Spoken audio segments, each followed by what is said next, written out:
Que era estranho, que era Mari. Eu me sinto cada vez mais estranho.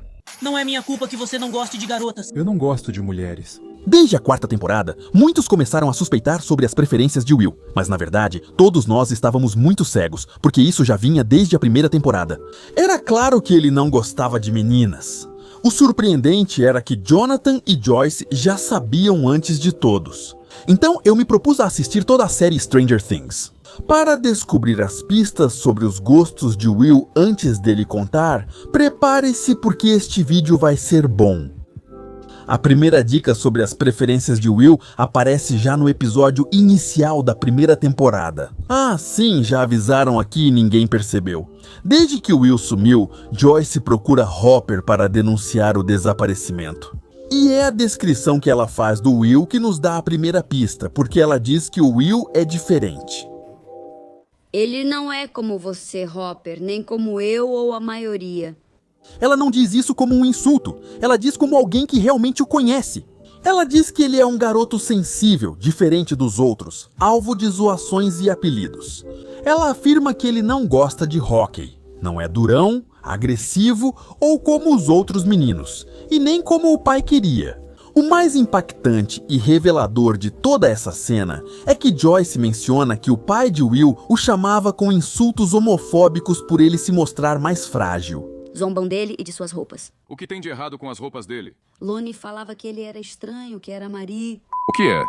Já sabíamos das preferências do Will, e desde o episódio 2 ficou claro que Jonathan sabia o que acontecia com ele.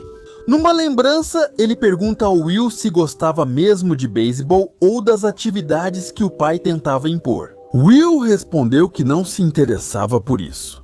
Então Jonathan diz algo importante para ele. Diz que ele não precisa fazer as coisas só porque outra pessoa quer e que não precisa se esforçar para se encaixar. Nunca devemos escolher algo apenas porque os outros dizem. Jonathan quer apoiar o irmão. Já sabia que o Will não se sentia à vontade com expectativas masculinas. Então não julga, apenas entende. Isso se repete ao longo da série, inclusive no episódio 4 da primeira temporada. Após a cerimônia de despedida de Will, Troy e seu amigo voltam a zoar o Will como sempre fazem. Dessa vez não é qualquer zoação. Quando Mike reclama, Troy não pede desculpas e ainda solta uma frase pesada. Ele diz que agora o Will já está na Terra das Fadas. O que eu faço? Agora o Will está na Terra das Fadas. Eles o provocavam com palavras ligadas ao feminino e ao gay, forma usada em cidades como Hawkins para apontar quem era diferente. Eles faziam isso de forma rude e sem respeito. Isso deixa muito claro pra gente que Will já era visto dessa forma, mesmo antes de ter desaparecido. Na segunda temporada, desde o primeiro episódio, Will já não é apenas visto como diferente, ele mesmo começa a acreditar nisso. Tem uma cena-chave em que Jonathan entra no quarto dele e descobre que na escola chamam ele de o menino zumbi. E aqui acontece algo muito importante, pois o Will diz ao irmão que, de fato, ele é mesmo estranho. Eu me sinto cada vez mais estranho. Você não é estranho. Sim, eu sou. Ou seja, ele está convencido de que há algo diferente com ele, e é justamente aqui que Jonathan volta a mostrar que sempre soube disso. Ele não corrige nem diz que ele é normal. Afirma que ser estranho não é ruim e pode ser melhor que ser normal. Nesta segunda temporada, há um ponto-chave sobre Will, agora bastante óbvio. Nos episódios seguintes, Lucas e Dustin ficam obcecados por Max, enquanto Will é o único que não sente nada por ela. Naquela época talvez não fosse tão óbvio, mas agora com certeza é. No episódio 8 da segunda temporada, aparece o navio arco-íris do Will. Joyce tenta tirar Will do transe contando sobre um desenho que ele fez com giz de cera que ela lhe deu. Will desenhou uma grande nave espacial colorida e a chamou de nave arco-íris. Você desenhou uma enorme nave arco-íris. E isso não é apenas um desenho qualquer, é a mesma série usando as cores do arco-íris para representar esse lado de Will. Durante esse mesmo transe também temos Mike, sempre Mike, pois o momento que realmente faz ele reagir ao transe não é qualquer um. Mike relembra a Will como se conheceram e o quanto isso foi importante para ele. Essa lembrança faz o Will voltar. Coincidência? Acho que não. Agora já sabemos o que Will sentia por Mike. No final da segunda temporada, no baile, Will tenta se encaixar. Ele dança com uma garota, mas parece desconfortável, como se estivesse apenas fingindo por obrigação. Já os outros garotos estão aproveitando muito a dança com as meninas. Lucas e Max se beijam, assim como Mike e Onze, enquanto Will só dança com a garota como um robô. Na terceira temporada, eles esqueceram completamente de ser sutis e colocaram muita dor e drama. Aqui eles quiseram ser mais claros sobre o que Will sentia. No início da terceira temporada, após Jonathan sair beijando Nancy, Joyce brinca com Will sobre ele se apaixonar, mas ele diz que nunca irá se apaixonar. Eu nunca vou me apaixonar. Ele fala isso porque, até então, Mike só ficava com a Onze, sem chance para o Will com seu crush. Além disso, a pandemia já fazia eles perderem o interesse em jogar Dungeons & Dragons com Will, deixando-o excluído. E quando o Will destrói o Castelo Byers, não é só birra, é porque ele sente que o Mike está abandonando ele pela Onze. É como uma representação do coração partido que o Will tem agora, não de uma criança imatura. Se a gente parar para pensar desde a primeira temporada, o Mike e o Will mostraram ser melhores amigos. O Mike sempre apoiou o Will, inclusive era quem mais se preocupava com as coisas dele. Se você me perguntar, o Will ficou bem confuso com o jeito que o Mike o tratava, pois já o via como mais que um amigo. Com a chegada da Onze, Mike para de dar atenção ao Will. No episódio 3 da terceira temporada, Mike diz a frase que parte o coração do Will. Depois que o Will fica bravo porque seus amigos dão mais atenção às namoradas, ele sai correndo e o Mike vai atrás dele, ainda irritado. O Mike grita pra ele que não é culpa dele o Will não gostar de garotas. Não é minha culpa que você não goste de garotas. Após a discussão, Will aceita que Mike não o quer como imagina e que não há chance de ficarem juntos. Assim, é possível perceber que os personagens da série já suspeitavam do que acontecia com Will.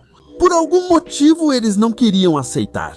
E na quarta temporada, todas as pistas ficam mais visuais. No episódio 2 dessa quarta temporada, quando Mike chega para visitar Will e Onze, percebe-se que ele está mais animado para ver sua namorada do que Will. Will está muito animado para ver Mike, e até espera receber um abraço igual ao que Mike deu em Onze. Mas agora que estão mais velhos, vemos que Mike começa a se distanciar de Will. Talvez ele já achasse isso um pouco estranho. Essas cenas partem o coração quando entendidas. Além disso, Will leva um desenho para Mike, mas não entrega por causa da indiferença dele.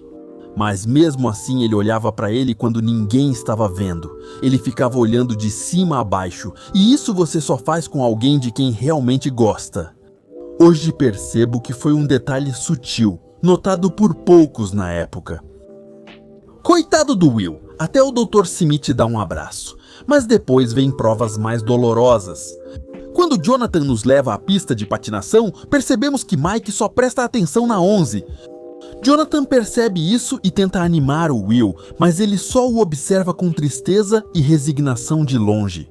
Will realmente se sentia excluído, até mesmo pelo Mike. Mais adiante, Will toma coragem.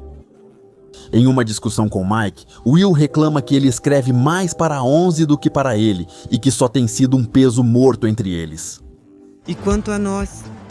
O quê? Ela tem um livro de cartas suas. Ela é minha namorada, Will. E nós? Ai, que isso doeu! Obviamente, nessa parte, Will ficou arrasado ao perceber da pior forma que seu amor não era correspondido. Mas isso o Jonathan já sabia.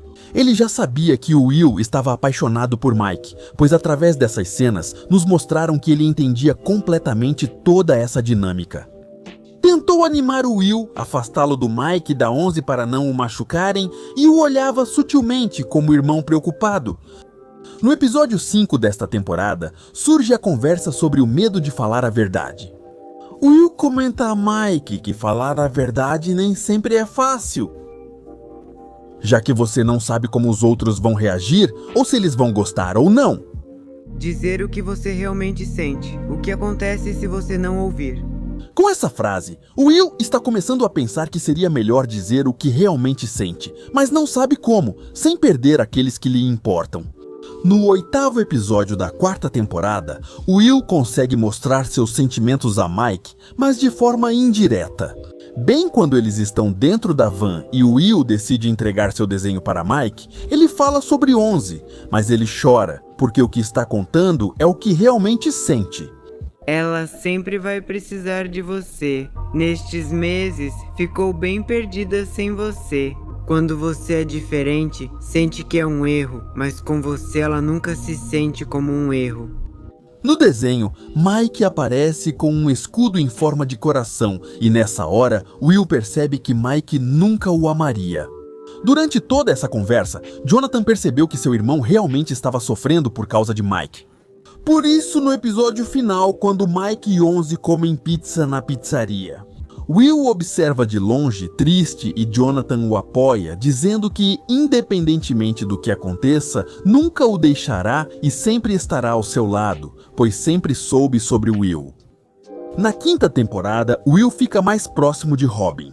E como sabemos, ela também escondia que gostava de garotas, mas ela foi um grande apoio para que Will aprendesse a se entender e a comunicar o que sentia para as pessoas que amava.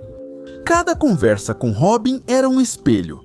Robin lhe falava sobre sinais de amores não correspondidos e a dificuldade de se aceitar.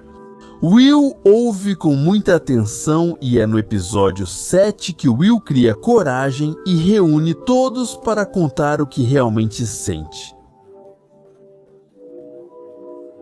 Vários demonstram surpresa, mas Jonathan e Robin já aguardavam por isso. Will supera o medo e se aceita. No episódio final, ele enfim encontrou seu amor correspondido e foi feliz. E aí está, amigos, Stranger Things nunca escondeu quem era Will Byers. O final não revela nada novo, apenas confirma o que a série vinha nos dizendo desde o início. O que acharam da história de Will Byers? Se perceberam isso desde o início, leiam os comentários.